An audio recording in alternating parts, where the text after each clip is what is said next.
Hermanos, hemos comenzado, hoy sería la tercera clase, por decirlo de alguna manera, sobre este tema que no he tratado de buscar un título demasiado rebuscado, sino es muy sencillo: educación cristiana. La primera clase, la primera reunión, la primera exponencia que tuvimos sobre este tema, para repasar un poco, yo dije que yo he conocido a muchos creyentes que han sido víctimas de una mala enseñanza. Y por aquí han pasado muchos. Por aquí ha pasado mucha gente, no están todos ahora, muchos han regresado a sus países o están en otras congregaciones, que fueron en un momento determinado de su vida víctimas de una pésima enseñanza. Y venían, pues, a veces en algunas ocasiones heridos, en algunas ocasiones con unos sobreénfasis sobre ciertas y determinadas cosas de la Biblia que sí son importantes, pero que hay otras cosas también.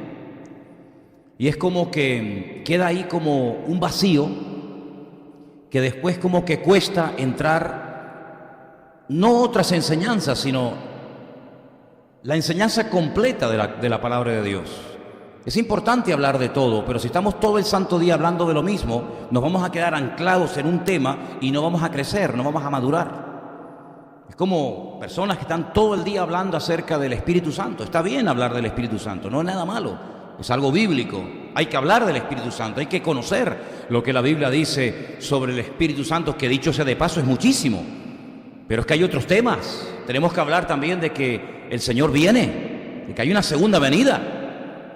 Y tenemos que hablar de que Él ya vino y cumplió más de 150 profecías en su persona durante su primera estancia en esta vida. Y tenemos que hablar de la condenación eterna, porque también es un tema que está en la Biblia, y del perdón, y del amor, y del arrepentimiento, y de la familia, y del dinero, y de tantas cosas. Pero cuando nos quedamos anclados en un tema, y además en ese tema no te lo enseñan correctamente según la palabra de Dios, pues eres una víctima de una mala enseñanza.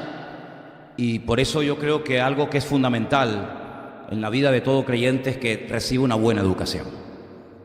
Yo creo que el deseo de todo padre es darle a sus hijos la mejor educación que esté a su alcance.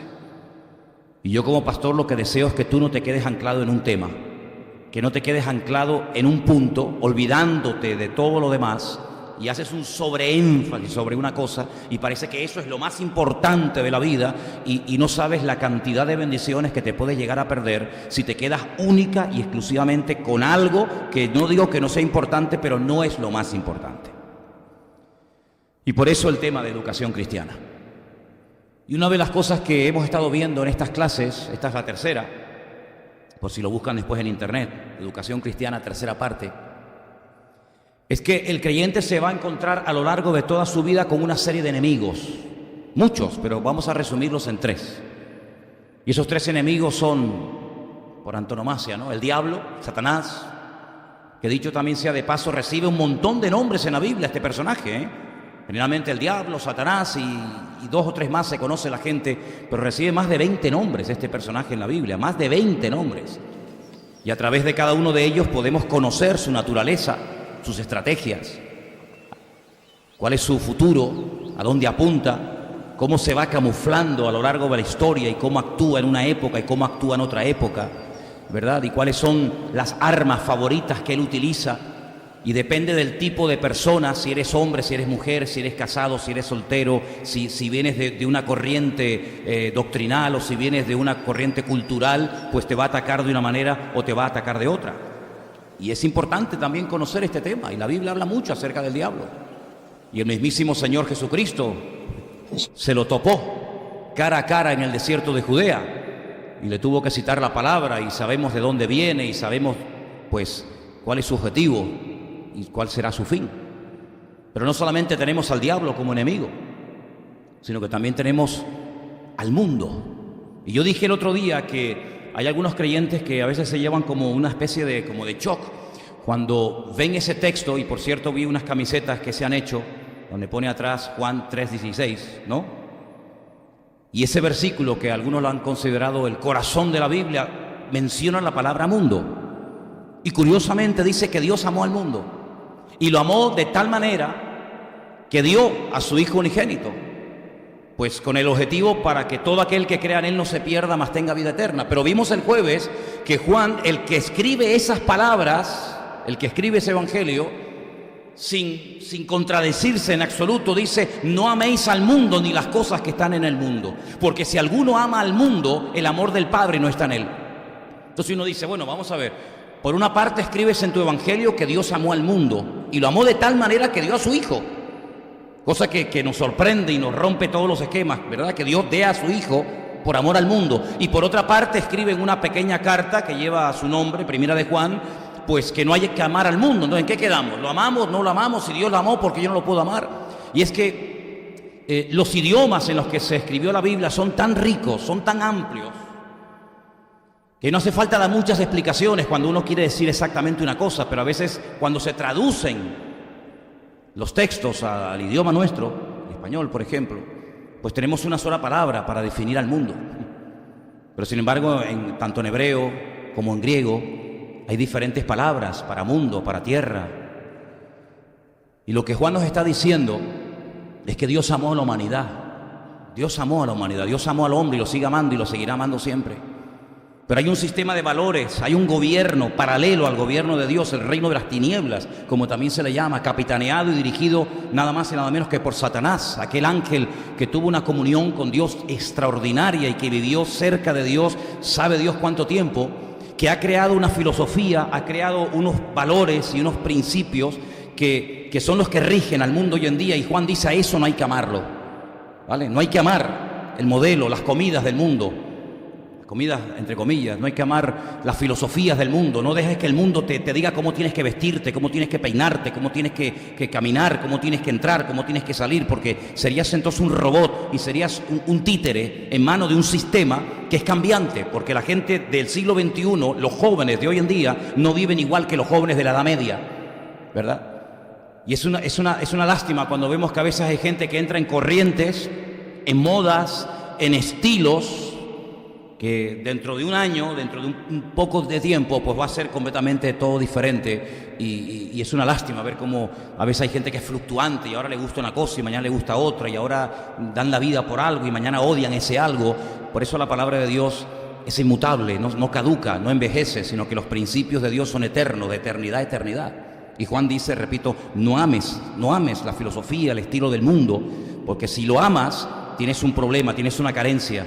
Y es que el amor de Dios no ha sido perfeccionado en ti. Si a ti el mundo todavía te atrae, te domina, te seduce, te arrastra, te cautiva, te vuelve loco, tú tienes un problema muy serio. Y es que hablamos, sin dejar de lado el último punto, que nuestra relación en cierto sentido es como triple, ¿no? Yo tengo una relación con Dios que no empezó el día que yo nací, sino empezó el día que yo nací espiritualmente. Pero también tengo una relación con mis hermanos. No vivo encerrado en mí mismo, en una burbuja. Me quedo en casa, pongo el internet, escucho el culto, apago y aquí no ha pasado nada. Sino que Dios ha creado, Dios ha diseñado nuestra vida para vivirla juntos. Y el vivir juntos es complicado, porque al principio todo es muy bonito, todos somos muy agradables y simpáticos. Pero en la medida en que nos vayamos conociendo van a surgir roces. Van a surgir discrepancias, porque a uno le gusta una cosa y a otro le gusta otro, y uno van por una línea y otros van por otra línea. Entonces Dios nos ha puesto a todos en el mismo saco, en la misma lata, ¿verdad? Para moldearnos, no para competir, ni para pelear, ni para discutir, sino para complementarnos el uno al otro. No es quítate tú para ponerme yo, sino es que el taller de Dios, la escuela de Dios es la iglesia. Y nosotros pasamos muy poco tiempo en relación a lo que otros cristianos pasaban, digamos, entre comillas, en lo que era la iglesia, lo que era la confraternidad de los hermanos. Pero a pesar de que pasamos muy poco tiempo juntos, solamente 2 cultos a la semana prácticamente, si es que vienes a los 2, pues a veces en esos 2 cultos, en esa poca relación, pueden surgir cosas, pero esas cosas que surgen son las cosas en las cuales Dios quiere trabajar en tu vida. Y puede ser que a lo mejor tengas problemas de orgullo y no te has dado cuenta. Porque en el mundo mucha gente tiene problema de orgullo, y si tú también tienes problema de orgullo, pues puede ser que pase desapercibido tu orgullo dentro de un mundo de orgullosos, valga la redundancia.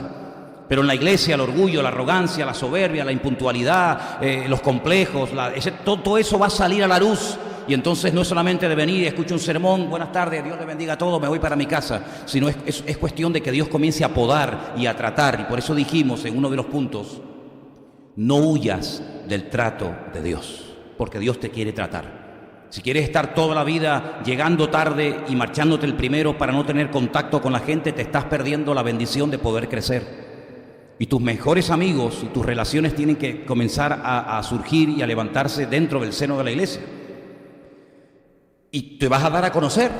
Y cuando uno se da a conocer, pues conocen los aspectos positivos y los aspectos negativos que todos tenemos, ¿verdad? Y todo eso entra dentro del trato de Dios. Pero también dijimos que tenemos un tercer enemigo, y es del que hablamos mucho el día jueves, y es lo que llamamos la carne. Y dimos una definición de la carne. A mí me gustaría que la leyéramos porque no es que sea la mejor, pero pienso que se acerca mucho a lo que estamos hablando. La carne es la fuerza interior compulsiva que hemos heredado de la caída del hombre y que se expresa generalmente en forma de rebelión contra Dios. Esa fuerza interior no la vas a domesticar con el paso del tiempo porque te has convertido, porque la carne ni se transforma ni se renueva. La carne siempre será lo que es carne.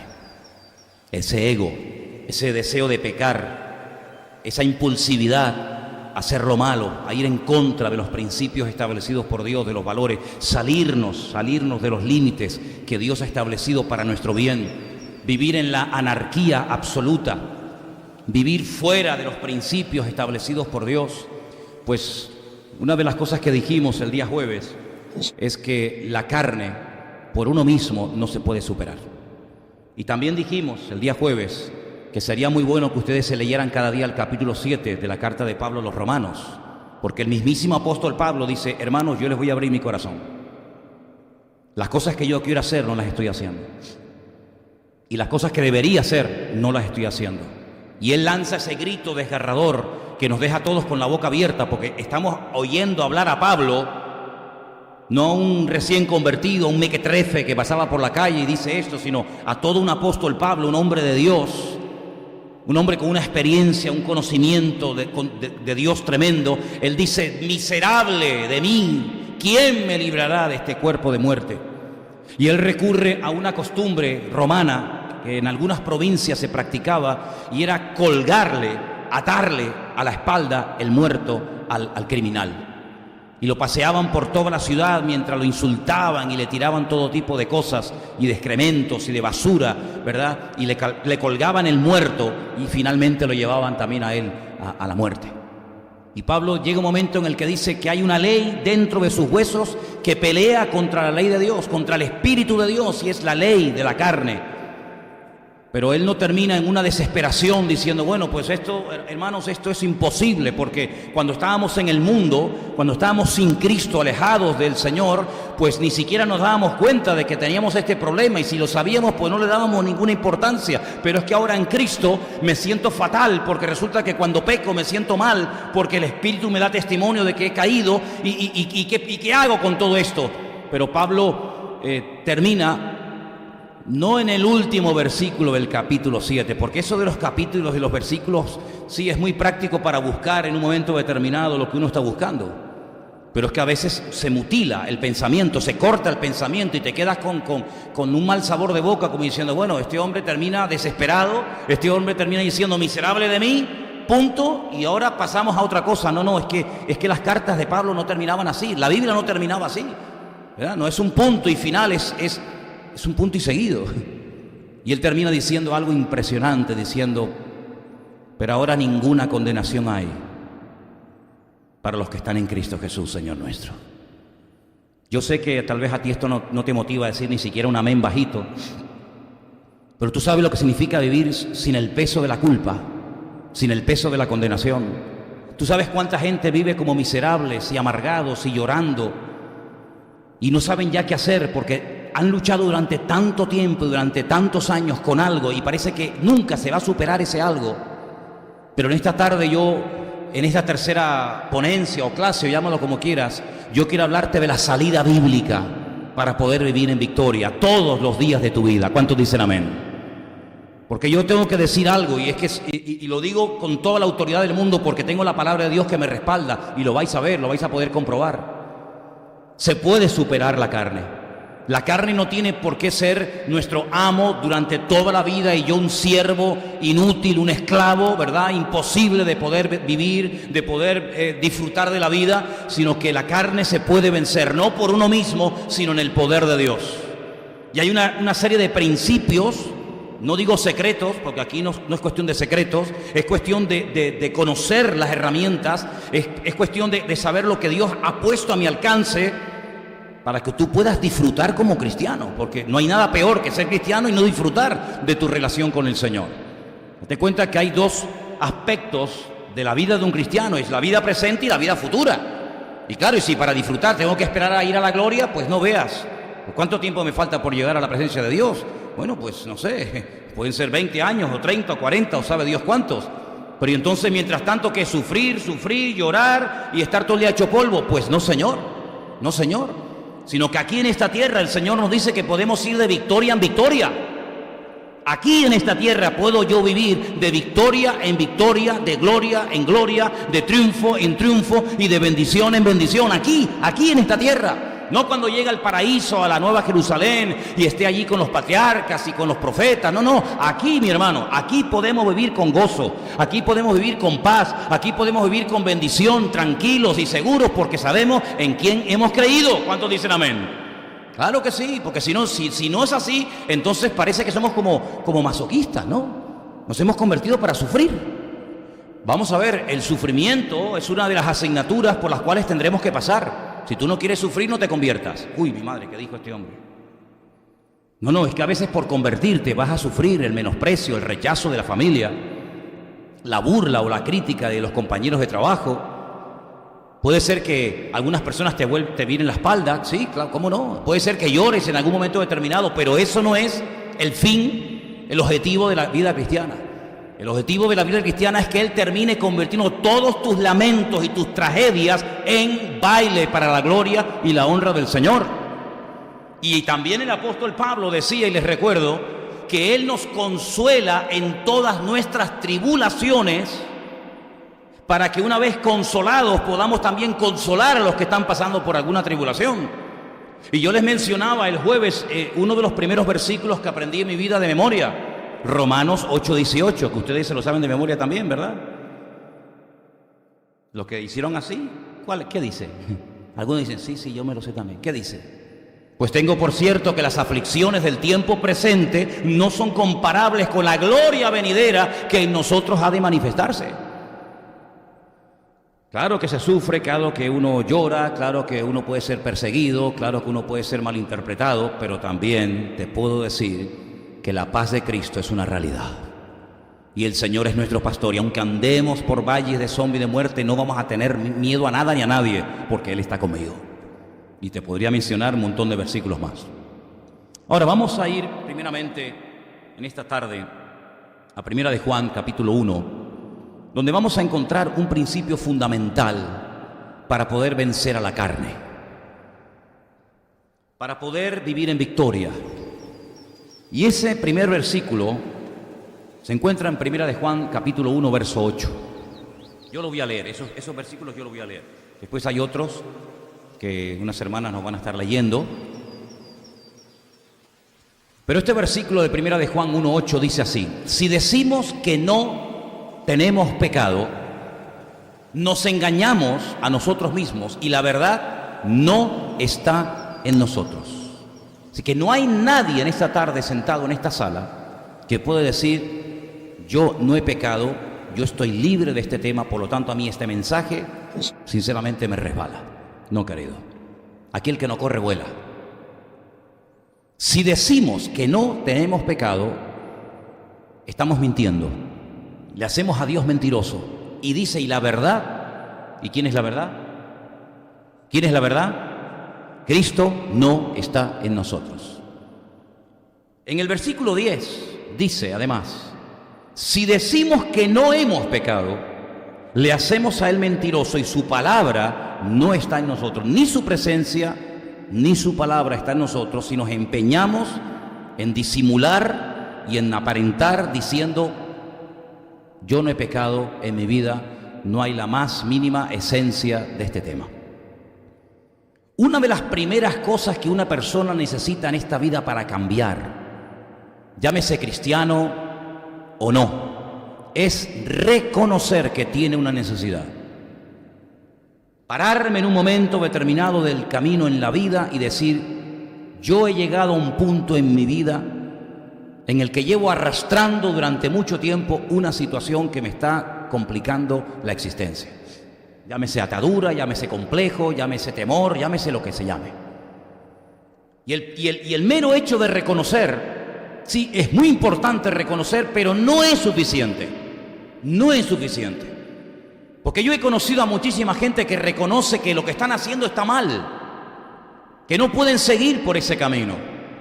Pregúntale a una persona que lleve un montón de años en la droga, un montón de años en el alcohol, y siempre parece que mencionamos los típicos pecados como si no hubiera otros, pero son a veces los más notorios, ¿no? Pues encontramos a personas que reconocen que han perdido su vida, que se han hecho daño a sí mismos, que le han hecho daño a su familia, que le han hecho daño a todo el mundo, porque el camino que escogieron fue el incorrecto. ¿Se dan cuenta?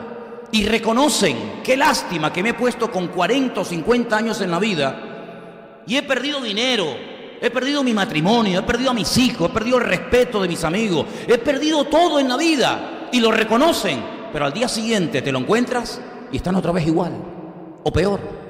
¿Pero qué pasó? ¿No reconoció a este hombre? ¿No reconoció a esta familia, a esta persona ayer que este problema les estaba matando? Sí, y fueron sinceros cuando lo reconocieron. Pero el mero hecho de reconocer no es suficiente, querido. Aquí la Biblia nos dice que tenemos que dar un paso más, y es el de confesar. Yo reconozco, pero yo confieso delante de Dios. Señor, yo tengo un problema grave en mi vida. Un problema que no sé cómo resolver. Un problema que por mí mismo jamás voy a poder superar. Por ahí se habla mucho acerca de la fuerza de voluntad, ¿verdad? ¿Y dónde se compra eso? ¿Y cómo se consigue eso? ¿Dónde puedo conseguir un poco de fuerza de voluntad?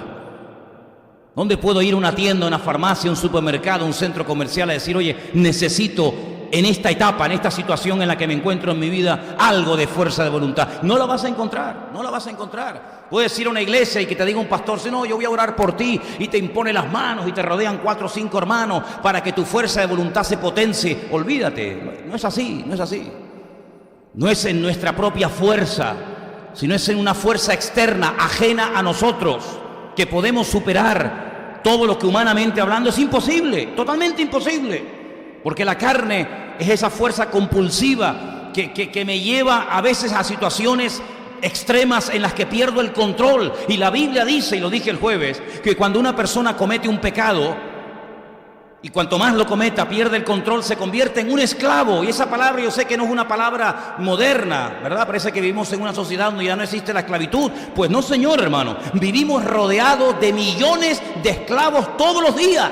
Esclavos de cuello alto, esclavos con corbata, con chaqueta, con maletines, con buenos coches, con buenos estándares de vida. Pero en el fondo son esclavos, como dice Pablo, de sus pasiones y de sus deseos, que batallan contra el cuerpo y que te impiden hacer la voluntad de Dios, porque hay interiormente en tu vida una voluntad que te lleva y te arrastra aunque no quieras. Puede ser que durante un tiempo tengas una buena racha, pero tarde o temprano vuelves otra vez a las andadas. Porque la carne, amigo, está acostumbrada a pecar, y a la carne pues no se le vence simplemente porque te has convertido. Y ahora vengo a la iglesia y ahora pues vengo aquí y ya verás cómo ahora el diablo ni me tienta, ni va a perder el tiempo conmigo, me va a dejar en paz y voy a poder ser libre de sus presiones y sus ataduras. Pues no es así, hermano. Y por eso estamos en esta clase de educación cristiana, para decirte que la carne tiene un poder destructivo terrible. Y dice la Biblia que los que son de la carne piensan en las cosas de la carne y hablan como en la carne y hablan y se comportan en la carne. Y los que viven según la carne, dice, no pueden heredar el reino de los cielos. Y los que practican su vida en la carne, de la carne segarán muerte y destrucción. Porque es así, no hay otra, no puedes esperar otra cosa. Así que hay que confesar delante del Señor, Señor, yo no puedo con esto. Lo reconozco, pero yo no puedo con esto. Vale, de acuerdo. Lo reconozco. Lo confieso delante del Señor. No quiero disimular más. Tengo este problema. Lo confieso, lo declaro. ¿Y ahora? ¿Y ahora qué hacemos? Ahora vamos a ver, según la Biblia, lo que tengo que comenzar a hacer. Vamos bien encaminados. Has reconocido, has confesado, pero de momento no eres libre. Todo sigue igual. He reconocido, he confesado, pero ¿y ahora qué? Vamos a leer algunos textos de la Biblia. He seleccionado unos cuantos que creo que nos pueden venir muy bien. El primero está en Gálatas, capítulo 5, versículo 16. Escúchelo. Digo pues, andad en el Espíritu y no satisfagáis los deseos de la carne. Qué fácil este primer paso, ¿no?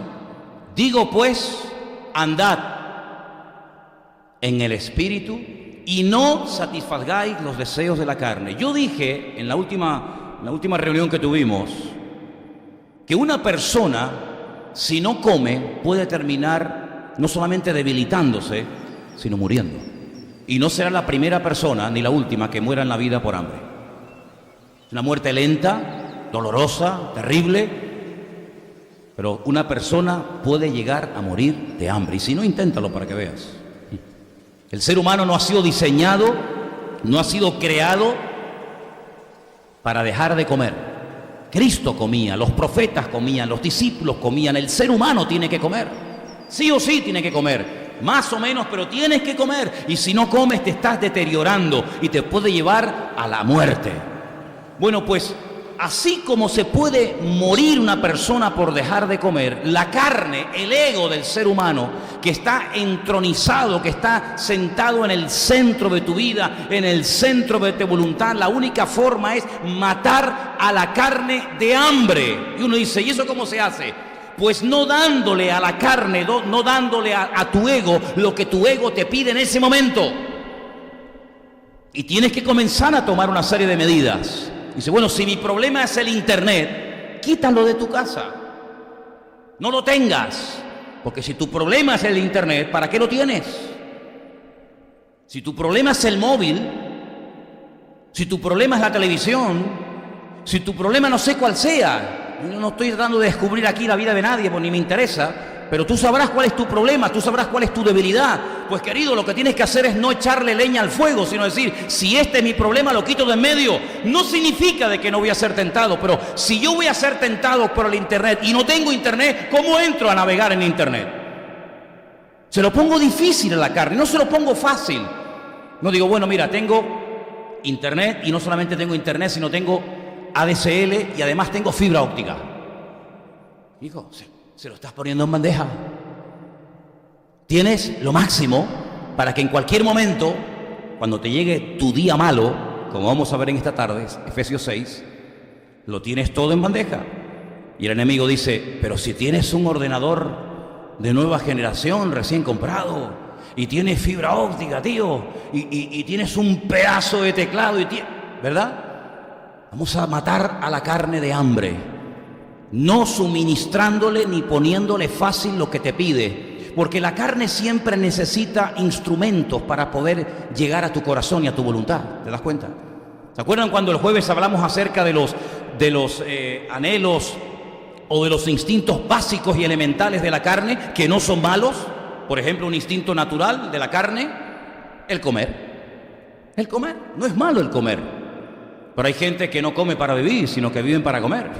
Y gente que se extralimita y comen y comen y comen y comen. Y algo natural se lo has entregado al enemigo, has rendido tu voluntad a la comida y ahora ella te domina a ti en vez de tú dominarla a ella. Es como cuando hablamos acerca de las relaciones sexuales dentro de la pareja. Son bíblicas, no os neguéis el uno al otro, dice la Escritura. Cumpla el marido con la mujer y la mujer con el marido su deber conyugal. Pero una cosa es el deber conyugal y otra cosa es la obsesión por el tema del sexo, que ya pierdes el control y algo que era natural y que tú podías tener en todo momento como cabeza y como ser humano y como hijo y hija de Dios bajo tu control, al final te controla a ti y se te convierte en una obsesión y se te va toda la bendición por algo que era natural dentro del matrimonio, pero que tú le has dado un valor y una importancia tan grande que se te ha ido de las manos como un caballo desbocado. ¿Te das cuenta? ¿Es bíblico el vestirse? Claro, si la Biblia dice que no podemos andar desnudos por la vida. Eso dice la Biblia, que no podemos andar desnudos por la vida, que nadie vea tu vergüenza, que nadie te descubra desnudo. Pero hay gente que vive obsesionada por comprar y comprar y comprar y comprar y comprar ropa. Y tienen 200 camisas, 300 pares de zapatos, 400 pantalones. Han perdido el control y algo que era natural y normal y bíblico, el vestirse, se ha terminado convirtiendo en una meta. Y toda tu vida, tu tiempo, tu energía, ¿verdad? Tu dinero, tu sueldo, tu doble paga, etcétera, gira en torno a comprar y comprar y comprar y comprar. Entonces te das cuenta como si tú pierdes el control incluso de lo natural, se te puede convertir en tu propio enemigo. Y por eso la palabra de Dios nos dice que lo que tenemos que hacer es andar en el Espíritu de tal manera que lo que la carne me pide, yo no se lo voy a proporcionar. Ella va a seguir pidiendo, que pida lo que quiera. Yo digo que no, y sigue pidiendo, y no, y sí, y no, y sí, y no, y sí, y no, hasta que al final dice, tengo que buscar otro camino, porque con este camino, con este no puedo. Eso significa andar en el Espíritu, es matar a la carne de hambre, sustituir, escucha, sustituir los hábitos de la carne por hábitos espirituales. ¿Qué es lo primero que hacías y que siempre te llevaba al pecado? Piénsalo, ¿qué es lo primero que hacías? Lo primero que encendías, lo primero que veías, lo primero que tocabas, lo primero que hablabas. ¿Qué era lo primero? ¿Qué era lo primero? Ahora ponlo en lo último. O simplemente elimínalo de la lista. Te va a llevar como mínimo 3 o 4 semanas cambiar hábitos antiguos por hábitos nuevos. Como mínimo, 3 o 4 semanas. Y después seguramente unos 4 o 5 meses te va a costar el crear ese hábito como algo normal en tu vida, como una nueva filosofía de vida. Pero si logras batir ese récord, esa barrera, podrás vivir en victoria todos los días de tu vida. ¿Cuántos dicen amén? Todos los días de tu vida. Segundo principio fundamental, no solamente andar en el Espíritu y no satisfacer, matar a la carne de hambre, sino que Romanos 13:14 nos da otro principio buenísimo. Escuchen, por favor. Sino vestidos del Señor Jesucristo, y no proveáis para los deseos de la carne. Vestidos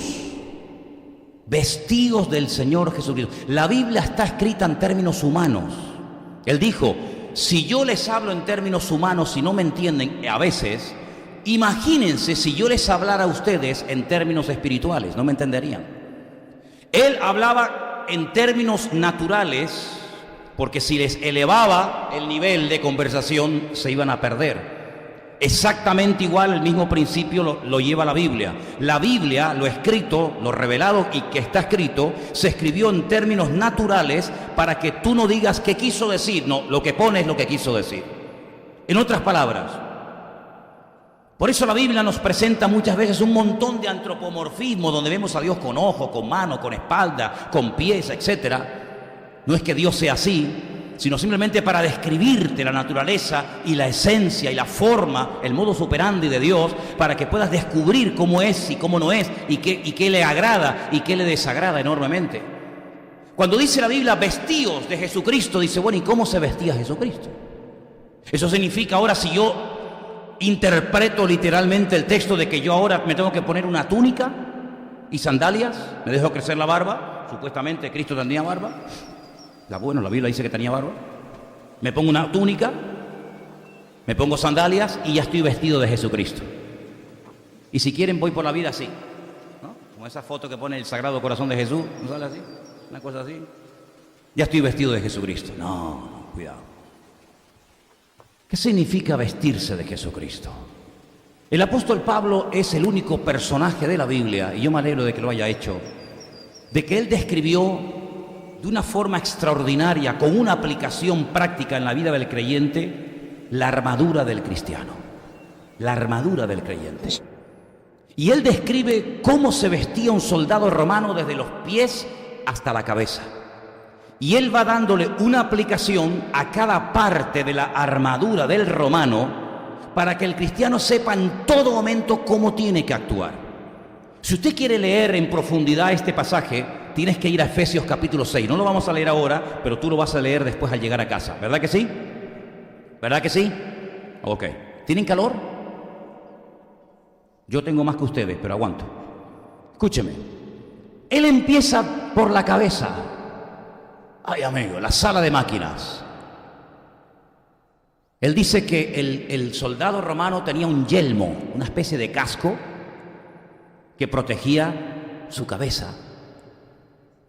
Porque los huesos más duros del cuerpo están en la cabeza, pero no son suficientes para los ataques externos que tenía que soportar un soldado romano. Si yo te meto una colleja o te doy un coscorrón, yo jamás te voy a romper el frontal, ni el occipital, ni los huesos del cráneo, nunca. Pero si yo cojo un bate de béisbol, si yo cojo una espada y te doy en la cabeza, te la puedo partir. Así que el soldado romano no podía decir, bueno, yo tengo unos huesos tremendamente fuertes en la cabeza, por lo tanto me pueden hacer lo que quieran, yo soporto. No, no, no. Es que el tipo de batalla es proporcional a la persona que tú eres. Por eso hay personas que tienen un tipo de batallas que otras personas no tienen. Y el soldado romano es una persona que se va a jugar la vida. Por lo tanto, con el hueso de la naturaleza que Dios le ha dado al ser humano, no es suficiente para protegerse. Él tiene que ponerse algo adicional. Él tiene que ponerse un yelmo de hierro que lo proteja. Y Pablo dice, exactamente igual ustedes tienen que proteger su cabeza. Exactamente igual ustedes tienen que proteger su mente, su cerebro. Y no abrirlo a cualquier influencia, a cualquier conversación, a cualquier película, a cualquier cosa, sino que ustedes tienen que tener un yelmo que les proteja la mente. Y lo que tiene que tener tu mente en todo momento son principios de salvación, principios bíblicos. En mi corazón he guardado tus dichos, en mi mente he guardado tus dichos, para no pecar contra ti, decía el salmista. Una de las cosas que a ti te va a proporcionar victoria es que tú seas salvo. Y yo te pregunto, ¿tú eres salvo? ¿Entendéis lo que os estoy preguntando? No les estoy preguntando si ustedes son miembros de esta iglesia. Porque alguien puede ser miembro de esta iglesia y no ser convertido, Fíjate lo que te digo, Y alguien puede ser no miembro de la iglesia y puede ser convertido. El firmar la membresía de una iglesia no te asegura de que tú te vas a ir a la presencia del Señor. Ser salvo significa que tú has tenido tu encuentro personal y particular con el Señor. No es algo heredado de papá o de mamá. No es que yo me crié en la iglesia, por decirlo de alguna manera. Mi madre ya venía conmigo en el vientre desde pequeñita y yo, claro, he nacido en un ambiente cristiano, donde toda la vida me he criado o en escuela dominical, o en campamentos, o en retiros, o en conferencias, o en culto, y por lo tanto damos por sentado de que el niño o la niña ya es convertido. No, Señor. La conversión es personal. Y Juan capítulo 1, versículo 12 dice que los hijos de Dios son los que creyeron y los que le recibieron, no los que heredaron la salvación de sus padres. Porque los hijos de Dios no nacen, los hijos de Dios se hacen.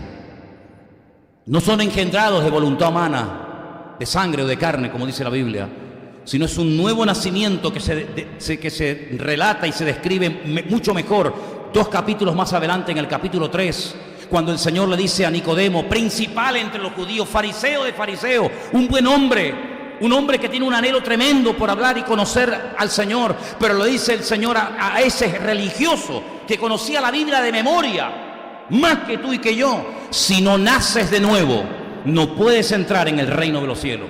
Pero ¿cómo me estás hablando en estos términos? ¿Es que acaso me pides que vuelva a entrar en el vientre de mi madre? Y se le queda mirando el Señor y dice, ¿cómo tú, siendo maestro de Israel, no entiendes lo que te estoy diciendo? El nuevo nacimiento no es cambiar de iglesia, no es cambiar de religión, no es cambiar de lugar de culto. El nuevo nacimiento no es cambiar el Corán por la Biblia o la misa por el culto. El nuevo nacimiento es tener tu encuentro con Cristo, el nacer de nuevo, el reconocerte pecador, el saber que por muy pastor o por muy reverendo, por muy santa que sea tu madre, si tú no le entregas tu vida a Cristo, tú estás condenado eternamente, amigo. Y Cristo murió por ti y por todos los seres humanos. Y si tú no abres tu corazón al Señor, de nada sirve que tú te hayas criado con tu padre, con tu madre, con tus tíos, con tus primos, con tus abuelos cristianos o incluso pastores. Tú tienes que tener tu propio encuentro, tu nacimiento personal con Cristo Jesús. Y por eso el yelmo de la salvación nos habla de un encuentro personal con Él. Y ahora te vuelvo a preguntar, ¿tú eres salvo? ¿Tú has nacido de nuevo? Solo Dios lo sabe, pero por sus frutos nosotros podemos reconocerlos. Yo tengo la obligación de decir qué fruto está dando esta persona. Ninguno, entonces no es cristiano. Porque dice la Biblia que el que no da fruto lo podará, lo echará al fuego. Pero el que da fruto lo poda, lo limpia, lo arregla para que siga dando más fruto. Luego, el deber de toda persona nacido de nuevo es dar frutos. Y si usted no da fruto, usted está muerto. Y la Biblia nos enseña que Él nos quiere dar vida cuando estábamos muertos en nuestros delitos y en nuestros pecados. ¿Tú eres salvo? ¿Tú eres salvo? Si murieras hoy, ahora mismo, dentro de una hora, en esta semana, ¿irías a la presencia del Señor? ¿Sí o no? Puedes decir con la boca bien abierta, sí, Señor, tú sabes que yo te he aceptado, tú eres mi Señor, tú eres mi Salvador, y si en esta semana está determinado por tu soberanía que yo parta de este mundo, yo sé a dónde voy. ¿Tú eres salvo esta noche? Porque si no eres salvo, estás corriendo serio peligro, amigo. Estás jugando con fuego. Y no creas que porque tengas 15, 18, 20 años, la muerte no sabe dónde vives, Porque la muerte no respeta ni hombre, ni mujer, ni edades, ni cultura, ni niveles sociales, ni espirituales. La muerte te va a encontrar el día que menos te lo imaginas. Y por eso dice que tenemos que estar preparados antes de y no después de. Entrégale tu vida a Cristo en esta tarde si no lo has hecho. Porque sería una tragedia que tengas familiares cristianos, que hayas escuchado a este pastor predicándote esta tarde y que te entre por un oído, te salga por el otro, salgas a la calle y te vuelvas a revolcar con el pecado. Y dice la Biblia que si oyeres hoy su voz, no endurezcas tu corazón. Eso dice la palabra de Dios y yo tengo el deber de decírtelo. Ahora bajamos de la cabeza al corazón y ahí el soldado romano tenía la coraza que protegía ¿qué? El miembro más vulnerable, el corazón, amigo, el corazón. Y sobre toda cosa guardada, dice la Escritura, guarda tu corazón. Porque de él salen cosas que te pueden llevar a la ruina y a la destrucción eterna. Ahí estaba la coraza, protegida. No había nada que protegiera la espalda, porque el cristiano no le da la espalda al mundo ni a nadie. Pero protegía su corazón. Y dice la Biblia que con ese corazón, centro de las emociones, de los sentimientos y a veces incluso hasta de los recuerdos, dice que con ese corazón tenemos que ahora ponerlo en el trono de Dios y amar al Señor con todo el alma, con toda la mente, con toda la fuerza y también con todo el corazón. El corazón es como sinónimo de la voluntad humana. ¿Quién manda en tu vida? ¿Quién manda en tu vida? Tu madre probablemente ya no mande. Tu padre capaz que ni tienes.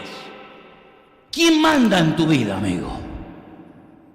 ¿Quién decide lo que voy a comprar o lo que no voy a comprar? ¿Quién decide dónde entras y dónde sales, a dónde vas o a dónde vas? ¿Quién decide eso? ¿Qué haces tú cuando te levantas por la mañana? ¿A quién le rindes tus cuentas, querido? ¿Qué haces con tu tiempo libre? ¿Qué haces con tu talento? ¿Qué haces con tu juventud? ¿Qué haces con tu tiempo libre? ¿Qué haces con tu vida? ¿Quién es el dueño de tu vida? Si fuera Cristo el dueño de tu vida, gloria a Dios. Podías vivir en paz y tranquilo, sin tenerle miedo a nada ni a nadie. Pero a veces las pesadillas que tienes, y los temores que tienes, y los complejos que tienes, demuestran que probablemente Cristo no sea el Señor de tu vida. Porque cuando Cristo es el Señor de una casa, en esa casa hay paz. Cuando en una casa no está Cristo, hasta huele que ahí no está la presencia del Señor. Guarda tu corazón. No te enamores de cualquiera que venga con unos ojos y unas piernas bonitas. No vayas detrás de las corrientes de este mundo, porque al fin y al cabo eres un pobre desgraciado que crees que controlas, pero hace muchos años que perdiste el control y la voluntad de tu vida. Y por eso el Señor en esta tarde, donde dice la Biblia que llama, es a tu corazón, el centro de tu voluntad. Déjame entrar en tu corazón. Ay, amigo, si tú no te conviertes con este mensaje esta tarde, entonces tú estás más duro de lo que te imaginabas, Si tú no te conviertes esta tarde con las palabras que tú estás escuchando, puede ser que tengas el espíritu de Faraón, que ya no tiene tiempo ni para arrepentirse. porque ha jugado y coqueteado tanto con el pecado y con la carne y con el mundo, que ya ni siente ni padece, y ya puede venir Jesucristo en persona con las llagas y con la corona de espina y cargando la cruz, que a ti te da lo mismo. ¿Por qué? Porque cuando se pierde la sensibilidad, es uno de los peores momentos espirituales en la vida de un ser humano. Ya ni siento ni padezco. Espero que no hayas llegado a ese terreno, amigo. Espero que aún tiembles y espero que aún temas ante la palabra de Dios, que hoy está golpeando fuertemente a la puerta de tu corazón. Dice la Escritura que el soldado romano llevaba una espada en la mano. Claro, no llevaba un teléfono para estar todo el día tonteando con el WhatsApp, no. Llevaba una espada, ¿para qué? Para defenderse y para atacar. Para defenderse y para atacar. Y compara esa espada con la palabra de Dios. ¿Con qué te defiendes tú? ¿Con gritos? Claro, es el arma del derrotado. El arma del derrotado es el grito, es la calumnia, es la crítica, es la lengua traicionera, la lengua lisonjera. Esa es el arma del derrotado. Pero el arma del cristiano es la palabra de Dios, que te defiende y que puedes atacar al enemigo, y el enemigo reconoce el poder de la palabra. Mira a Cristo cómo le hablaba a Satanás de la palabra. Le podía haber dicho: a mí me vienes a tentar, Satanás, a mí me vienes a tentar, al que te creó. Tú que me adorabas en el cielo, esas ropas que llevas, esa sabiduría que tienes, ¿verdad? Toda esa elocuencia que sabes, todo ese conocimiento que tienes, ¿quién te lo dio? ¿No te lo di yo? ¿Cómo te atreves a tentarme ahora en un momento de debilidad, cuando yo tengo hambre, cuando yo he creado el cielo y la tierra? ¿Me vienes a tentar a mí? No discutió con él, no dialogó con él, sino que le citó la palabra eterna: al Señor tu Dios adorarás y a Él solo servirás. Y dice que apartándose de Él, lo dejó por un tiempo. Y me llama la atención de que la Biblia habla de salvación, habla de justicia, habla de paz, habla de tantas cosas, pero al final de ese pasaje de Efesios capítulo 6, dice que tenemos que tener puesta la armadura para el día malo. Y es aquí donde quiero detenerme un poco. ¿Tú ya has tenido un día malo? No me refiero al día que suspendiste el examen. No, yo no me refiero a ese día malo. Eso no, es una tontería. Tu día malo es cuando te vas a ver más sola que la una. Tu día malo es cuando no estará papá ni mamá. Tu día malo es cuando se va a demostrar si verdaderamente tú has entendido o no el Evangelio. Y ese día malo te va a llegar, amigo. Te lo puedo asegurar. Adán y Eva eran las personas más felices de la tierra. Hablaban con Dios, paseaban con Dios, jugaban en el jardín del Edén, comían, vivían de maravilla. Llegó el día malo. Llegó el día malo. Y Eva no estaba preparada y sucumbió ante la tentación del diablo.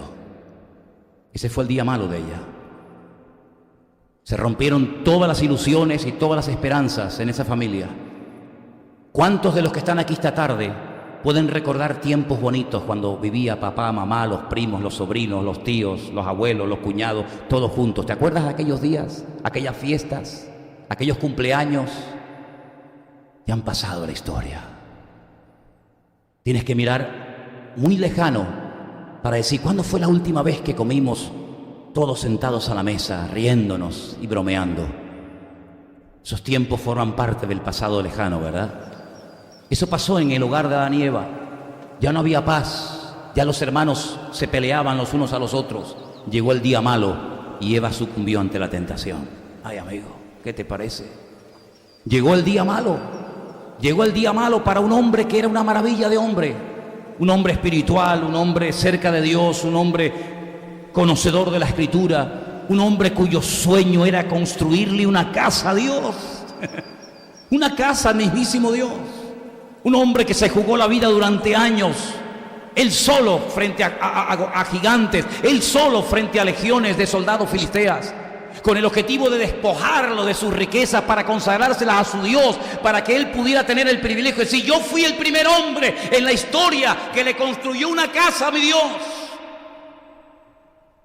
Un hombre que soñaba con construirle ese templo al Señor. Pero llegó su día malo, y fue el día que estaba solo. Cuando tenía que estar en el campo de batalla, se quedó en casa tonteando. Y lo que no hizo el gigante Goliat, y lo que no hicieron los miles y miles de filisteos que peleaban continuamente contra él, y lo que no hizo la lanza asesina de Saúl, lo hizo la vecina de enfrente, cuando él fue incapaz de cerrar los ojos y decir: esto no lo puedo desear, porque no codiciarás la mujer de tu prójimo, ni su buey, ni su asno, ni nada que sea de tu prójimo. Y además, esa mujer hermosa que vive enfrente de mi casa es la mujer de uno de los soldados que más me ama y que más me respeta. Es mi soldado fiel Urías, mi guardia personal, un hombre que daría la vida por mí si simplemente se lo pidiera. David un día estaba solo en el campo de batalla y simplemente murmuró, simplemente susurró en baja voz: ¿quién me diera de beber un vaso de agua del pozo que está en Belén? No lo pidió, no fue una orden real, fue simplemente un murmullo, un susurro. Pero dice que ahí salieron corriendo sus soldados y se jugaron la vida, entraron a la fortaleza enemigo. Y mientras uno miraba a la derecha y a la izquierda, el otro cogió un vaso de agua, salió corriendo y se lo llevó a su rey, a su señor. Y ese era el tipo de hombres que David tenía. Un tipo de hombres que se jugaban la vida para demostrarle a su rey que lo amaban. Uno iba un día, dice la Biblia, paseando por el campo. Era invierno, una nevada tremenda, y un león había caído dentro de un foso con nieve. Y ni corto ni perezoso se mete dentro del foso y le corta la cabeza al león y le dice a su rey: mira lo que he hecho. Personas osadas, atrevidas. Dice que David tenía hombres que le ponían un pelo y lanzaban la onda y lo partían a la mitad. Dice la Biblia que David tenía soldados que cuando lo miraban eran como la mirada de leones. Eran personas que no les podía decir nada, porque dice que eran de carácter colérico y nadie se podía meter con ellos. Dice que eran personas que corrían más que las gacelas del campo. ¿Cómo voy yo a robarle la única esposa que tiene a uno de mis mejores soldados? Pues lo hizo. Pero no solamente lo hizo, sino que escribió una carta de puño y letra y se la puso en su mano y le dio en la mano la sentencia de muerte y le dijo: vete al campo de batalla y entrégasela a Joab. Y cuando abren aquella carta, el rey da una orden: pónganme a este hombre en primera línea y cuando salgan los soldados déjenlo solo. Y claro, lo mataron. Y David tiene alivio. ¿Alivio de qué? Ahora es cuando empieza tu ruina, David. Ahora es cuando empieza tu ruina. Nunca más se te ocurra pensar que matando al perro se acaba con la rabia. Tuvo que ser amonestado por el profeta Natán, que al año siguiente se atrevió a decirle: tú has robado la mujer amada a Urías. Y esto le costó carísimo a David, porque en su día malo no estaba preparado. Y algunos dirán: pero eso eran cosas del Antiguo Testamento, Manolo, háblame del Nuevo. Venga, vamos al Nuevo, que a ti te gusta el Nuevo, vamos al Nuevo. El único hombre que caminó por encima de las aguas, el hombre que vio a Moisés cara a cara y a Elías cara a cara, el hombre que abría la boca de los peces y sacaba monedas de oro por mandato del Señor. Cuando una chica una noche fría, rodeado de soldados romanos lejos del Señor, le dice: tú eres también uno de ellos. Él dijo: no sé, yo no me metas en esto. Tú eres uno de ellos, porque yo te conozco, te he oído hablando como él. Y le negó 3 veces. ¿Te das cuenta cómo también a Pedro le llegó su día malo? ¿Y al otro?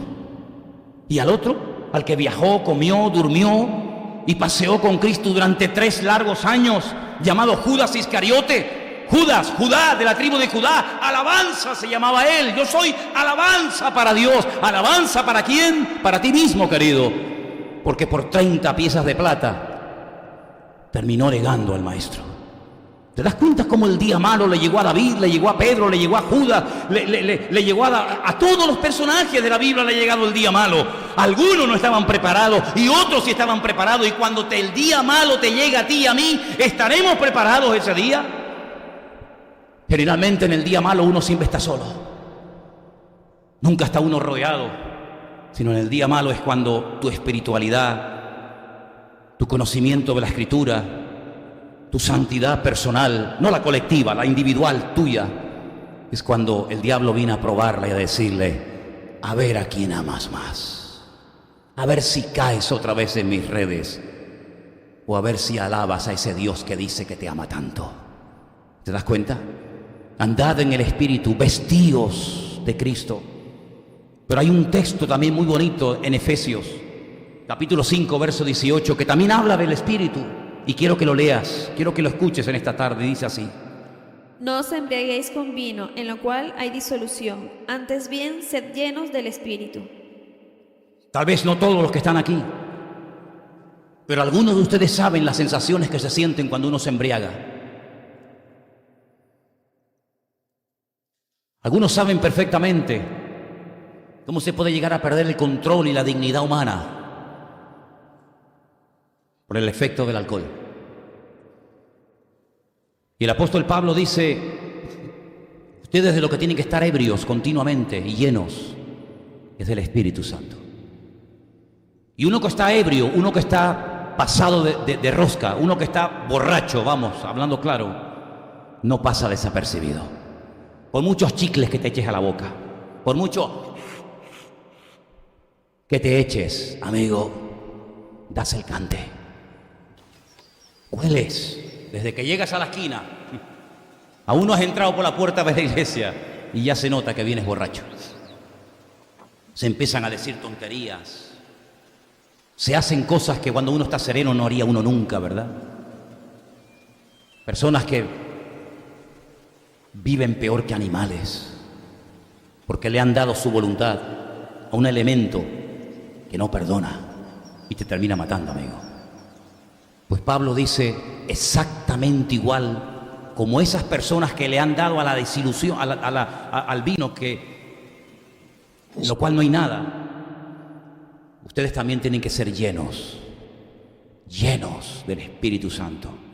Y ahora uno puede preguntar: dime cómo puedo estar yo lleno del Espíritu Santo.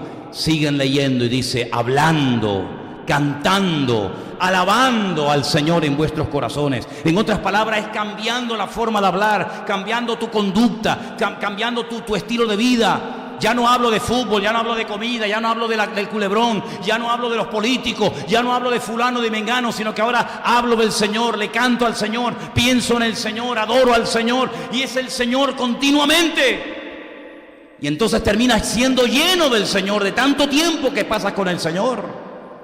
Y entonces vemos que el andar, el vestirse y el estar lleno del Espíritu Santo es una disciplina, no es tocar un botón. ¿Cuántas veces me habéis oído decir: huyan de esos métodos facilones y simplones, aprenda inglés en 15 días sin esfuerzo? No lo compre. ¿Cómo va a aprender usted a hablar inglés en 15 días sin esfuerzo? Aprenda usted a tocar la guitarra en un mes sin esfuerzo. Y ni callos te van a salir en los dedos. No, querido, esfuérzate y sé valiente, dice la Biblia. ¿Sí o no? Eso dice la Biblia. Esfuérzate y sé valiente. Esfuérzate y sé valiente. Cuando vayas a la guerra, afila la espada, afílala. Los enemigos están derrotados, pero tú tienes que ir preparado al campo de batalla. No vivas de una forma relajada, superficial, como lamentablemente viven muchos cristianos hoy en día. Cristianos de culto, cristianos que van simplemente para escuchar un sermón que no les sacuda la conciencia, un mensaje que les pase por encima de la cabeza y que les haga sentir cómodos, porque en el momento en el que me sienta incómodo o aludido, me cambio a otra iglesia. No, la palabra es una espada, no es un corta uñas, no es un alfiler. La palabra tiene el poder de cambiarte, tiene el poder transformador, pero uno tiene que querer cambiar, no solo de mejorar, porque yo dije el otro día como principio elemental que una cosa es mejorar y otra cosa es cambiar, y yo no quiero mejorar, yo quiero cambiar para la gloria del Señor. ¿Cuántos dicen amén? La carne, como dije el otro día, la carne no se transforma, la carne no se redime, no se humilla, simplemente no se mejora, simplemente porque vengo a la iglesia. Como tú no hagas tu trabajo personal cada día, como yo lo tengo que hacer, difícilmente vas a poder mantenerte en victoria todos los días de tu vida. Tienes que sustituir, otro principio elemental, tienes que sustituir los deseos de la carne por deseos espirituales. Alguna gente dice: es que yo no tengo ningún deseo espiritual. Por ejemplo, un deseo espiritual, leer la Biblia, no tengo ninguno, claro. Pero ¿sabes qué? Yo lo dije hace mucho tiempo en un mensaje que di, que yo recientemente lo escuché y dije, qué lástima que a veces se digan cosas como que pasan al olvido y ahí se quedan. Un mensaje que a uno tal vez le costó tanto preparar para después darlo en media hora o en 3/4 de hora, para que después quede ahí en el olvido y hay que preparar otro y después hay que preparar otro, porque si repites te dicen, ay hermano, eso ya lo dijo la semana pasada, ¿verdad? Pues yo decía en aquel mensaje hace unos meses atrás que algunos esperan tener el deseo para hacer algo, y yo les enseñé que es todo lo contrario. Lo que hay que hacer es despertar el deseo. Si usted no se levanta mañana por la mañana y no tiene el deseo de ir al gimnasio o de ir a correr, es cuando más tiene que ir a correr. Si usted se levanta mañana por la mañana y no tiene ningún deseo de orar ni de leer la Biblia, es cuando más tiene que orar y cuando más tiene que leer la Biblia. Ah, es que vas a ir a la iglesia y te dicen algunos, no tengo ganas. Pero ¿es normal que no tengas ganas? Es lógico. Lo raro sería, hijo, que yo te dijera, ¿quieres venir al culto? Y te dijera, sí, mamá, ¿a qué hora es? A las 6:30. Venga, a las 6:15 estoy allí. ¿Cómo vas a tener ganas de algo que nunca practicas? ¿Cómo vas a tener ganas, cómo vas a tener deseos espirituales cuando tú no eres una persona espiritual? Cuando tu mente está llena de pajaritos y de basura, ¿cómo vas tú a tener deseos de hablar con Dios? De reunirte con Dios, de venir a la casa de Dios, de leer la palabra de Dios. Es imposible. Así que papá, mamá, por favor, no vaya por ese camino porque ya perdió la guerra antes de empezarla. No, no es eso. No es tener el deseo para actuar en consecuencia, no, es actuar en consecuencia para despertar el deseo. Es que a mí eso nunca me lo enseñaron. Pues por eso el Señor te trajo aquí. Porque si estás esperando a tener el deseo de leer la Biblia para leerla, puede ser que llegue el 31 de diciembre y no la hayas ni abierto. Que por cierto, hay algunos de ustedes que perdieron hace meses la Biblia, la tengo yo guardada y ni siquiera me la han pedido. Me imagino, como mi mujer siempre sale como abogada, dice, es que tienen otra en casa. Digo, vale. Eso espero, Elena, que tengan otra en casa.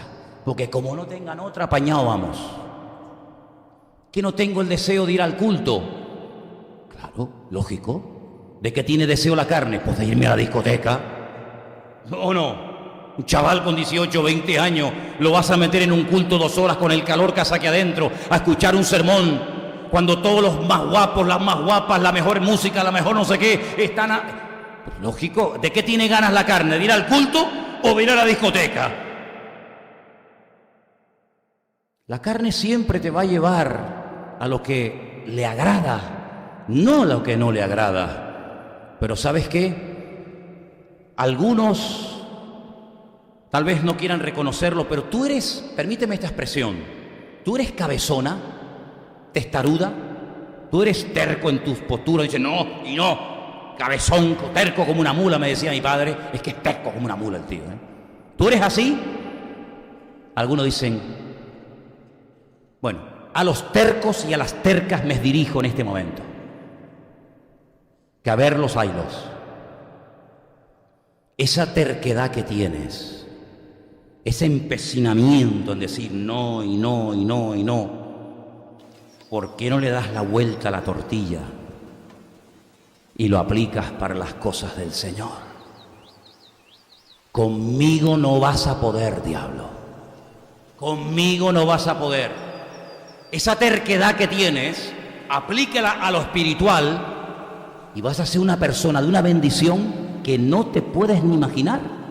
Lo que pasa es que esa capacidad que Dios te ha dado de ese empecinamiento, lamentablemente lo has encauzado mal. Pero mira cuando Pablo, que era terco como una mula y que tengo que hacer esto y tengo que hacer aquello, cuando él se encuentra con el Señor, él dice, así como he sido un terco y un cabezón y una persona constante y perseverante para lo malo, ahora cambio el sentido de mi vida y ahora me voy a dedicar a perseguir por Europa, por África y por todas partes del mundo a hombres, a mujeres, a rabinos, a gentiles, a publicanos. Me voy a dedicar toda la vida a ir persiguiendo a la gente para hablarle de Jesucristo.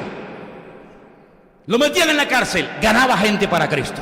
Lo metían preso, atado en un barco, hablaba de Jesucristo. Incluso le cortaron la cabeza y sigue hablando de Jesucristo porque lo dejó por escrito. En otras palabras, dale un giro a tu vida.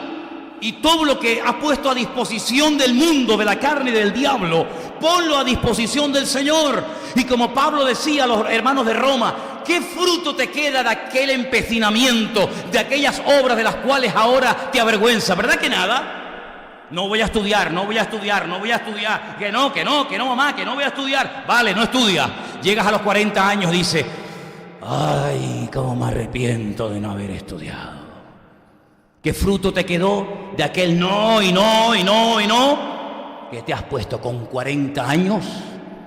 Ya no puedes cargar aquellos pesos que cargabas cuando tenías 20 años. Ahora te duele la ciática, la artrosis, las rodillas, las vértebras, la no sé qué. Y ahora dice, ahora voy a estudiar una carrera para el Señor. Ahora la carrera, ¿qué carrera vas a estudiar? ¿Qué carrera vas a estudiar, querido? Por eso, ahora muchos de ustedes están en un momento muy importante de la vida, y es de poner la base de lo que quieres ser dentro de 4 o 5 años. No te veas ahora, o no te veas dentro de 5 años como te ves ahora. No. Dentro de unos años tendrás más kilos de los que tienes ahora, ¿eh? ¿Ah, sí? Claro. ¿Qué te crees? ¿Que ese cuerpo de guitarrita o de timple que tienes lo vas a tener toda la vida? Dentro de unos años tendrás un cuerpo de violonchelo o de contrabajo, ¿eh? Ay, amigo. Y esa melena que lanzas al viento, ¿qué te crees? Acuérdate de tu Creador, dice la Biblia, en los días de tu juventud, antes de que vengan los días malos. Es impresionante tú. Yo estoy seguro que a la gente que tiene ya una cierta edad aquí en la iglesia, a los cuales respetamos inmensamente, y a los cuales los jóvenes cada vez que saluden a una persona mayor, os tenéis que poner de pie para saludarlo, porque lo dice la Biblia, que te alzarás ante las canas de tu pueblo, eso lo dice la palabra, y eso hay que hacerlo. Yo estoy seguro que si le preguntáramos a hermanos aquí que ya tienen una cierta edad, ¿a usted le hubiera gustado estudiar más? ¿A usted le hubiera gustado, en vez de trabajar como una mula, no te hubiera gustado tener la oportunidad de poder estudiar y sacarte una carrera y unos estudios? Estoy seguro que la inmensa mayoría dirían, claro que sí, Manolo, claro que sí, pero no pudimos. Había que comer, había que trabajar, ¿verdad? Por eso valora el tiempo presente, porque dice la Biblia que sabio es el que se goza en el tiempo de las pequeñeces. ¿Cuántos dicen amén? Me quedan 18 puntos más, pero voy a ir resumiendo. Tenemos en 1 de Timoteo 6:11 un versículo que quiero que leamos, por favor. 1 de Timoteo, versículo 6, capítulo 6, verso 11.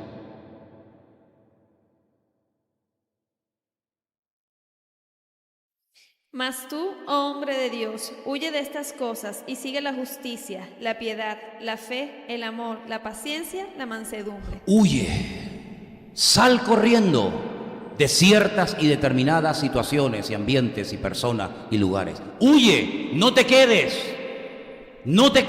huye, le decía Pablo a un pastor llamado Timoteo, cuánto más a uno que se quiere tomar en serio su relación con Dios. No estamos hablando de la relación con los demás, ya hablaremos en su momento, y de la relación con uno mismo. Estamos en la relación con Dios, el primer punto. Si quieres tomarte en serio y poner una buena base y fundamento para tener una óptima y buena relación con Dios, huye, sal corriendo de ciertas y determinadas relaciones e influencias que en un momento determinado te pueden poner en riesgo tu testimonio y tu santidad, y entras y caes otra vez. Así que mejor que salgas corriendo, porque uno salió corriendo bajo la misma tentación de David y no cayó, y el otro se quedó y cayó en aquella tentación. Así que hay situaciones que es mejor no dialogar, no perder el tiempo, no cuestionarlas, sino decir, salgo corriendo, patas para que te quiero, y cuanto más lejos mejor. Segunda de Timoteo 2:22. Vamos. Huye también de las pasiones juveniles, y sigue la justicia, la fe, el amor y la paz. Hay que huir de ciertas cosas y seguir otras. Hay que huir de las pasiones juveniles. Es que la mayoría de las pasiones, cuando se cultivan, es en la época de la juventud. Empiezan en la adolescencia, se fortalecen en la juventud y con el paso de los años se echan raíces de tal manera que cuando llegas con una cierta edad, pues es un cúmulo de pasiones desordenadas y lo que no superaste a los 20 te va a costar más a los 40 y no te digo a los 50 o más años de edad, ¿verdad? Entonces vuelve otra vez a mencionar el término huye, pero también sigue, ¿qué? La justicia, la santidad, la paz. En otras palabras, una decisión detrás de otra. La vida es un cúmulo de decisiones, desde que te levantas hasta que te acuestas, es una decisión, una detrás de la otra. Si te quieres tomar en serio tu relación con Dios, tienes que hacer una selección, decir, a ver, esto y esto y esto no me conviene. Tengo que huir ya, inmediatamente. Punto. Y tengo que comenzar a seguir una serie de cosas que no he seguido. La justicia, ¿dónde se practica? ¿Dónde se vive bajo la justicia? La paz. La santidad, ¿dónde? Tienes que tomar decisiones sabias para edificar, para poner el fundamento, para después poder edificar encima. Otro texto, Colosenses 3:5, muy bonito también, interesante. Haced morir, pues, lo terrenal en vosotros, fornicación, impureza, pasiones desordenadas, malos deseos, avaricia, que es idolatría. Fíjate lo que menciona ahí: fornicación, impureza, pasiones desordenadas, malos deseos, avaricia, etcétera. ¿Y cómo me desprendo de esto? Dice, hacedlo morir, no dándole comida. No dándole comida. Tú te puedes matar de hambre si quieres. De hecho, hay gente que tienen el tema de la anorexia, dice, no como, y se murió. Bueno, pues exactamente igual. ¿Qué me está pidiendo la carne? ¿Qué me está pidiendo la carne? Lo que sea, no se lo voy a dar. Y no se lo voy a dar. Y la carne sigue y sigue y sigue y sigue. Es como ese niño malcriado que grita, patalea, que hace un escándalo para que la madre pare y le compre el dichoso helado o chupete al chiquillo. Y la madre tan tonta va y le dice, bueno, toma, para que te calles. Y se lo da. Encima le da como premio, toma, para que te calles. O algunas que le dicen, si te portas bien, te compro un helado. ¿Te portas bien? El salvaje este se va a portar bien. Este no se ha portado bien ni en el vientre de la madre se ha portado bien. Y encima lo premias con un helado le daba yo, Se puede matar de hambre a una persona, claro, y a la carne también se le puede matar de hambre. Te lo dije antes, ¿qué me pide la carne? Vino. No quiero probarlo, no voy a tener ni una gota de vino en mi casa. ¿Qué me pide la carne? ¿Pornografía? Nada en mi casa de pornografía. ¿Qué me pide la carne? ¿Robar? Pues, oye, y si te cuesta solo superarlo, dice la Biblia que si uno va solo y cae, ¿quién lo levanta? Pero Eclesiastés dice, si van dos y uno cae, no me oigo en los monitores, me lo ha bajado. Si uno cae y va acompañado, el otro le levanta. Entonces a lo mejor tendrás que buscarte un escudero. Lean en la Biblia la figura del escudero, es impresionante. Un rey sin escudero no es nada, ¿verdad? Tienes tal vez que buscarte un escudero, tienes que buscarte un hermano mayor. ¿No hay un programa que se llama Hermano Mayor? Donde entra a la casa de un salvaje. ¿No? A mí ese programa me pone de mal humor. Hay a otros que le encanta el final. Es terrible, hermanos. Es terrorífico entrar y ver aquello. Dice, bueno, ¿esto de dónde ha salido este personaje? ¿Verdad? Tal vez tendrás que buscarte un hermano mayor y decir, oye, mira, yo solo no puedo estar. Tú puedes estar conmigo durante un tiempo para que tú me ayudes y cuando yo me vaya por un lado, si ves que me desvío, me das una colleja. ¿Para qué existía el yugo? Para enseñarle al buey joven a arar bien, ¿cómo? Enyugándolo al buey viejo, ¿verdad? Y entonces este aprendía las buenas mañas de este y no viceversa. Y por eso a veces es muy necesario decir, yo durante un tiempo necesito vivir bajo el techo de un hermano cristiano, de una familia que me adopte, porque tengo un problema que solo no puedo superarlo. ¿Hay algún hermano en la iglesia, alguna familia, alguna persona que me tutela, que me adopta durante algún tiempo hasta que yo logre superar esto y yo después a su vez lo haré con otras personas el día de mañana? Eso es trabajar juntos en armonía. Lo demás son pamplinas. Si terminas el culto, te mandas a mudar a tu casa y no estás dispuesto a abrir tu casa para ayudar a uno que te pide ayuda, yo me río de tu cristianismo ahora mismo en tu cara. Eso ni es cristianismo ni es nada. Eso es egoísmo disfrazado de cristianismo. Hay hermanos que pueden necesitar la ayuda para dejar de fumar, porque solo no van a poder, o para dejar de hacer ciertas y determinadas cosas. Pues eso es lo que dice la palabra de Dios, que el mayor tiene que ayudar al que está comenzando. Eso es lo que dice la Biblia. Y eso es lo que en algún momento, si alguien lo necesita, pues tenemos que estar dispuestos a hacerlo, porque si no, ¿a qué estamos jugando, hermanos? ¿A qué estamos jugando? Hay otro texto muy interesante, y es Romanos 6:6, y quiero que presten atención a este versículo especialmente. ¿Qué dice, por favor? Sabiendo esto, que nuestro viejo hombre fue crucificado juntamente con él, para que el cuerpo del pecado sea destruido, a fin de que no sirvamos más al pecado. Parece un versículo muy complicado, ¿no? Parece una terminología, nuestro viejo hombre fue crucificado y tal. Vamos a ver. La Biblia nos habla de una vieja naturaleza. Es lo que éramos antes de aceptar al Señor. Nuestra nueva naturaleza comienza después de aceptar al Señor, de nacer de nuevo.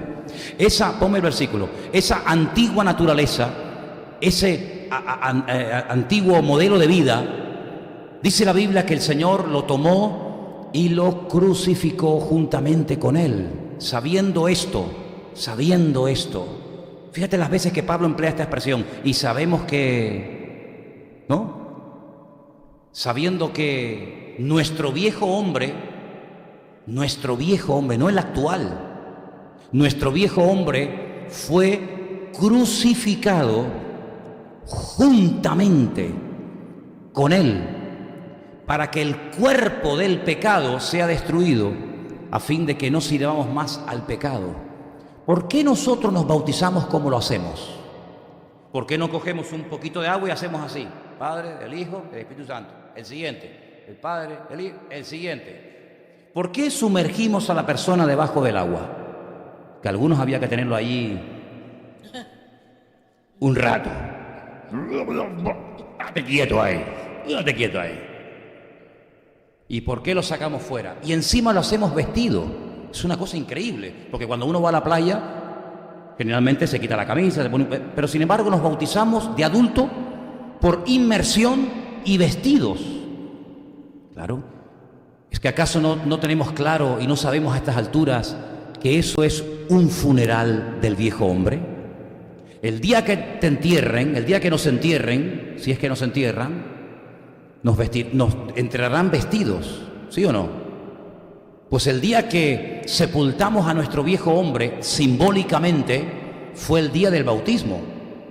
Por eso te sumerjo como si ya murieras a tu antigua vida del pecado, y cuando sales del agua sales a una nueva vida. Claro, eso es algo natural, pero que refleja un principio espiritual oculto, que es el de morir al pecado y vivir el resto de mi vida para Cristo. Eso es el bautismo. Si no, no tiene ningún sentido, es mojar a la gente y nada más. Pues lo que tú tienes que partir de la base es que con lo que tú luchas ya está vencido. Dice la que está a tu lado, por favor. Con lo que tú luchas ya está derrotado, ya está vencido.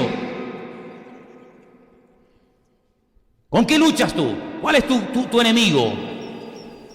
¿Cuál es tu batalla? Ya está ganada. ¿Y entonces por qué sigo yo peleando con esto? Porque aquí en tu cabeza tú no has interiorizado esta verdad. Este tema ya está derrotado, pero es que yo no lo he derrotado. Señor, tú sabes que a mí me tira esto. Yo no lo he derrotado. Que no has sido tú el que lo ha derrotado. Que ha sido Él. Que fue Él. El día que el Señor Jesucristo murió allí en el monte de la Calavera en Jerusalén. Ese día el Señor murió en tu lugar por tus pecados y por nuestros pecados, y todo lo que había ido a dominar durante toda la vida. Pero Manolo, si ni siquiera había nacido, es que Él siempre va adelante. Él siempre va adelante. Ni siquiera había nacido y Él ya sabía que yo iba a ser un pecador.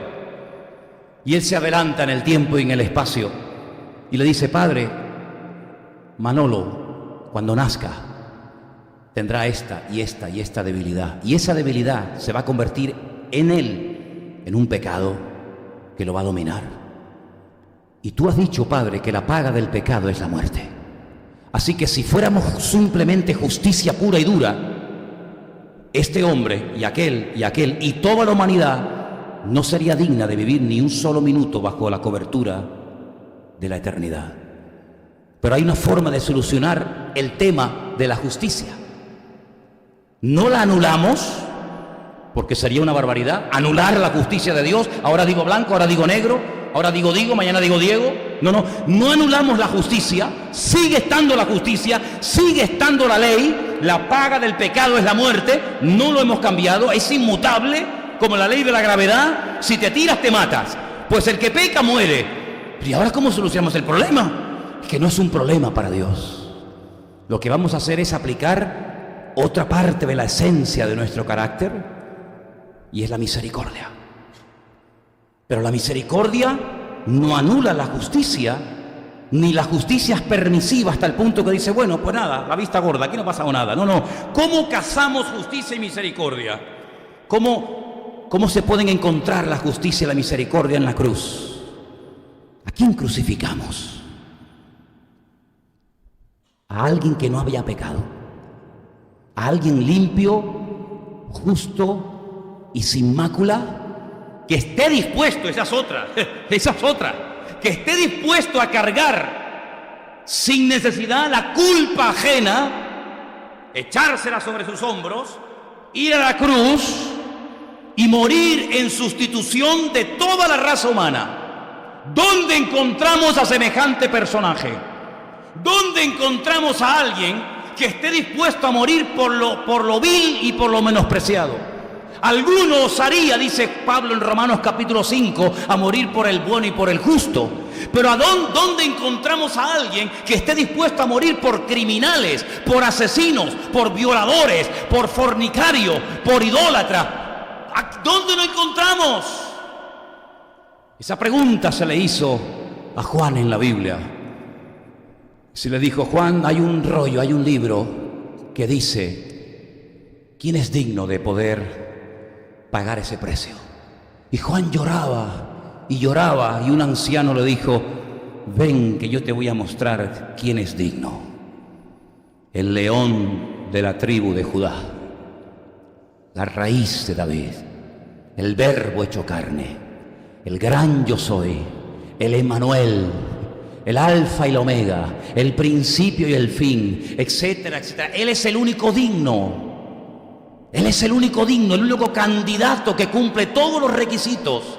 Si Él quiere de ir a una cruz y morir por los que vivieron desde Adán hasta el último ser humano que pisa el planeta Tierra. Y ahora lanza al Padre la pregunta eterna que recorre cielo y tierra, diciendo, ¿a quién enviaré? Y el Hijo le dice, Padre,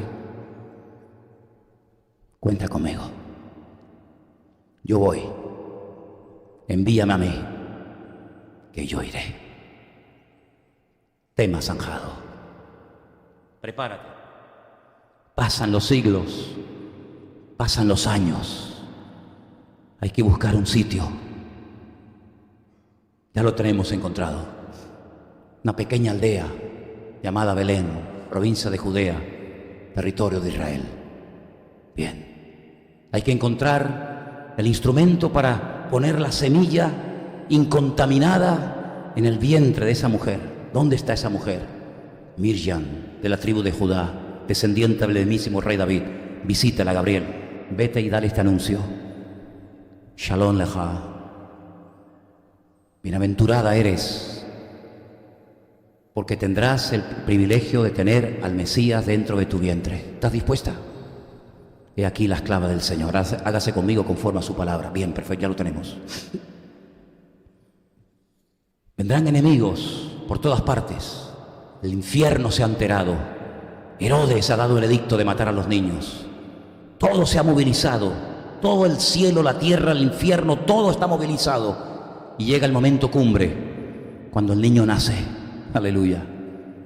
Y ahora hay que prepararlo, ahora hay que cuidarlo y protegerlo de tal manera que nada lo mate, nada lo perturbe, sino que él pueda llegar al momento cumbre, porque al fin y al cabo no ha nacido para ser un niño bonito y precioso, no ha nacido para sanar enfermos y echar fuera demonios. Eso lo puede hacer, pero él realmente sabe para lo que yo lo mando para morir en una cruz, porque él sabe perfectamente que la sentencia del pecado es la muerte. Y como él ha dicho, heme aquí, envíame a mí, te tengo que matar, hijo, te tengo que dar la espalda y abandonar en la cruz. Y allí está, con sus brazos alzados entre el cielo y la tierra, el Hijo de Dios. Y cuando él ve la realidad de aquel, heme aquí, envíame a mí, viendo al Padre que se marcha, no le dice cual Moisés, muéstrame tu gloria, no te vayas, Señor, si tú no vienes conmigo, yo me quedo aquí, no voy a Canaán. Sino que él dice, Padre, ¿por qué me desamparas? ¿Por qué te vas? Y entonces cuando ve que se va, no le queda más remedio que decir, pues, llévate mi espíritu contigo, sabiendo que mi alma y mi cuerpo no se pudrirá en el infierno ni en el Hades, porque tu palabra dice que no veré la corrupción. ¿Cómo sabemos ahora que el Padre aceptó aquella ofrenda? ¿Cómo sabemos que mi viejo hombre fue crucificado juntamente con él? ¿Cómo tengo la garantía yo hoy aquí en Tenerife de saber que Dios me ha perdonado a pesar de que mañana pueda pecar otra vez? ¿Qué garantía tenemos? ¿Cómo podemos vivir tranquilos, hermano, de saber que el Señor me ha perdonado? ¿A qué me agarro? No tengo un papel, no tengo un documento, no tengo nada. ¿A qué me agarro? Me agarro a algo que ocurrió al tercer día.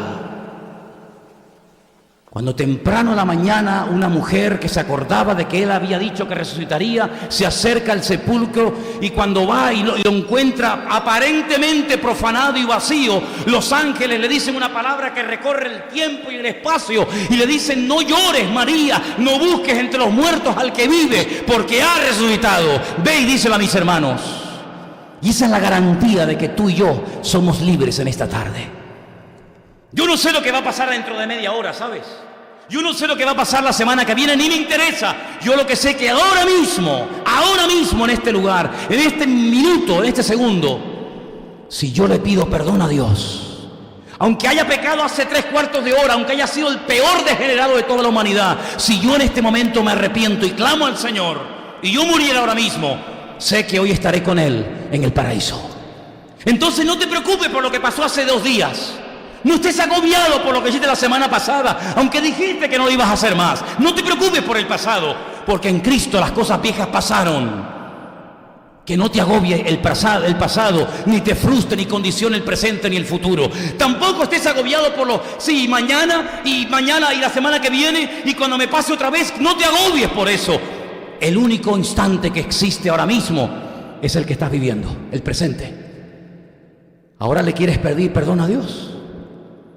Aprovecha ahora, porque este es el único momento que Dios te va a perdonar. Mañana, como no existe, ayer tampoco existe. Si le quieres pedir perdón a Dios, cuando se lo tienes que pedir, no es mañana, es aquí y ahora. Si oyereis hoy su voz, no endurezcáis vuestros corazones, dice el Señor, porque es ahora cuando tienes la oportunidad de decir, soy libre y el Señor me ha perdonado todos mis pecados. Y si mañana peco, pues te vuelves a arrepentir otra vez, y el Señor cada día te dará más fuerza y la carne se irá debilitando hasta que puedas decir, soy 100% libre para la gloria del Señor. ¿Cuántos dicen amén?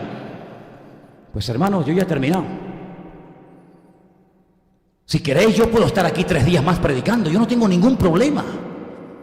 Pero es que ahora son ustedes los que tienen que hacer algo, y yo también. Y es pedirle perdón a Dios, y que la carne, que nos va a perseguir toda la vida, cual perro sabueso, en esta tarde nos pierda el rastro. ¿Saben lo que hacen los presos y los que huyen de los perros sabuesos cuando están siendo perseguidos? Caminan por el agua, por los ríos, por los riachuelos, y el perro en el agua no huele, pierde el rastro. Métete en Cristo, porque es el único lugar seguro donde el diablo no te va a encontrar. ¿Cuántos dicen amén? Cierra tus ojos. Métete en la sangre de Jesucristo, métete en el corazón de Dios, ahí el diablo no te va a encontrar. Métete en Él, ahí el diablo no te va a poder echar la zarpa. Métete hoy en Cristo. Es el único lugar donde se puede vivir confiado y seguro. Aleluya. Y quiero hoy hacer un llamado al arrepentimiento. No es un llamado a recibir dones y unción y bendición y esto y aquello, no. Es un llamado al arrepentimiento. Es un llamado a la seriedad, a la santidad con Dios. Y es un momento donde tú tienes que tomar una firme determinación que papá y mamá no pueden tomar por ti. Nunca lo van a hacer por ti, aunque quisieran. No puede, no vale. Es un momento en el que Dios trata con tu corazón y te dice: ¿puedo entrar? ¿Puedo entrar? ¿Puedo hacer mi obra en ti y perfeccionarla? ¿Puedo llevarme tu peso y tu carga y darte mi paz, mi consuelo y mi alivio? El Señor hoy te llama, amigo. Hoy el Señor te llama a tu corazón y te dice: esas luchas, esas pasiones, esa rebeldía, esas cosas que te persiguen, a pesar de la edad que tienes, tú puedes superarlas con mi ayuda y con mi libertad. Si tú sales por esta iglesia, de la puerta de esta iglesia, sin haber tomado una decisión por Cristo, tú has perdido la tarde. Tú has perdido la tarde. Podías haber quedado en casa. Podías haber ido a partido de fútbol o a donde quisieras. Porque en esta tarde, todos y cada uno de nosotros tenemos que tomar una firme determinación delante de Dios. ¿Qué vas a hacer con el llamado de Dios? Él está golpeando a tu corazón. Por eso yo te llamo esta tarde: ven a Jesús. Ven al Señor y entrégale tu carne. Entrégale todo aquello que te ha atado durante tantos años. Pero tú quieres ser hoy totalmente libre para la gloria del Señor. Aleluya. Y a los que en esta tarde el Señor está poniendo el deseo en su corazón de dar un paso al frente, de dar un paso adelante y romper y cambiar. Yo les invito a que pasen aquí al frente, aquí delante, y juntos, tú y yo, vamos a orar al Señor y pedirle al Señor fuerzas y pedirle al Señor de su gracia y pedirle fuerzas al Señor para decir: Señor, yo quiero entregarte hoy esta lucha interna y quiero ser libre completamente en el nombre de Cristo Jesús. Aleluya. Si sientes en tu corazón pasar al frente para orar por ti, te estoy esperando. Dios te bendiga. ¿Alguien más en esta tarde que quiere pasar aquí al frente? Dios le bendiga, hermana. Dios os bendiga. Gloria a Dios. Gloria a Dios. Todos orando, por favor. Todos orando. Aleluya, Jesús. Arrímese más al frente. Este es un momento muy especial en tu vida, ¿sabes? No es un mensaje cualquiera. No es un mensaje para aceptar a Cristo. Los que están pasando aquí adelante son cristianos. Yo los conozco a ustedes desde muchos años. Yo no estoy invitando a ustedes a que vengan a aceptar a Cristo. Ustedes supuestamente ya lo han aceptado. Eso está claro. Pero ustedes lo que le van a entregar en esta tarde al Señor es ese área de la vida que se te ha ido del control.